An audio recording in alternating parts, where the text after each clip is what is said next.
Let's chika, direktor, nadulas sa paghihiwalay ng sikat na couple. Saad niya sa panayam ng isang showbiz insider, alam niyo, totoo pala yung mga taong naghihiwalay kasi gusto pa nilang ayusin ang sarili nila.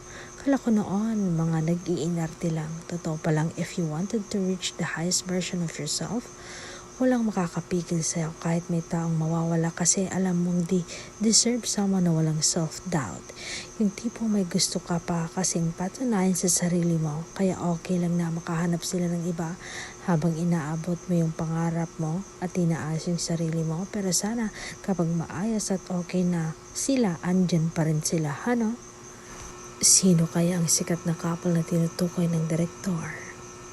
Anong hula mo?